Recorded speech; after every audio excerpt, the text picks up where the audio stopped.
Jesus, come here. I'm going to teach you a little bit about why every manager has to understand authority, hopefully with the help of my 7-month-old German Shepherd. Jesus, come here. Come here. Come here. Atta girl, give me the ball. Give me the ball. Give me the ball. Here. Give me the ball. Give me the ball, you little pinhead. Come here. Good girl. Give me the ball. Give me the ball. Give me the ball. Come on. Give me the ball. Give me the ball. Okay, all right. Okay, I think I got it now. All right. No. Sit. Okay, she's going to sit. Okay. All right, get the ball.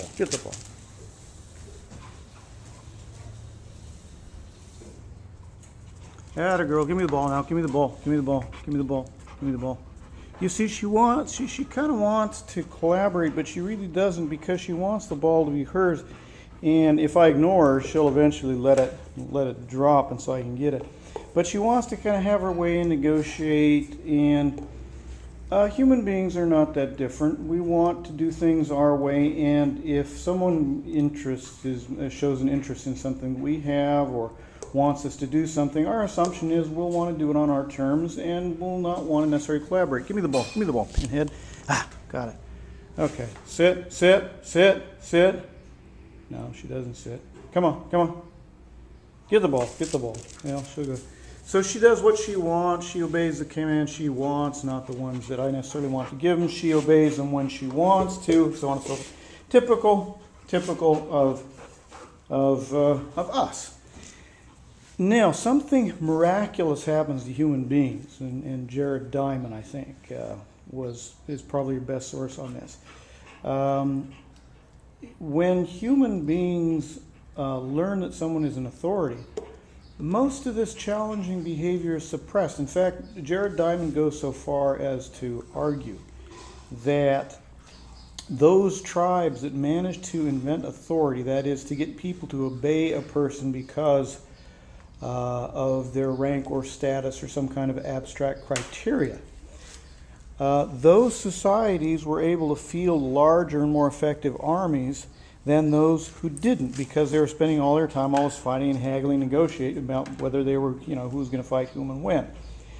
And that this made a major difference, and that those societies that developed then systems of authority were the only societies that became large enough to dominate large areas. And I think he's probably right. And I think if you're a manager, the thing you want to remember is unless you want to negotiate and haggle about whether they're going to give you the ball, whether they're going to sit, when they're going to do the work, whether they're going to do the work the way it needs to be done or the way they want it to do, you need to understand at least how authority works, because it can save you a heck of a lot of time and effort. You're still going to end up having to grab the ball away, to negotiate, to understand the psychology. All that's always going to play in. And you can take advantage of people's native interest and ability and motivation, like I'm doing. She really goes after that ball. She wants to play the game, but she wants to play it on her terms. Okay, you can take advantage of all that, and you can work with nature. But if you understand authority and how to use it, you're going to save yourself a lot of headache, especially in those situations where you really need to kind of get things done urgently with a fairly large number of people without a lot of friction. Understand, according to Weber, there are 3 kinds of authority, and if you're wise, you will probably learn how to use elements of all 3. First type of authority, rational legal. It makes sense, and it's written down in the rules, and so we obey it. You see, she can't understand that part. There's nothing written down. Isis can't understand the abstraction, and so, you have to constantly call her attention and work with her. Isa, sit. Doesn't want to sit, but she will get the ball, okay? Rational legal requires rules and requires those rules to be explainable. Traditional authority, we do it that way because it's been done that way before. And that's one of the ways we do train animals, is through a lot of repetition and by getting them to do things in a certain context. And that helps. For example, if I go upstairs and throw the ball from the door, she'll come back to the door more easily because she wants to go into the kitchen and she's used to that. But traditional authority is the second type, appealing to the past, why we've done things that way in the past. We don't necessarily ask why, it's just because that's the way we've always done it.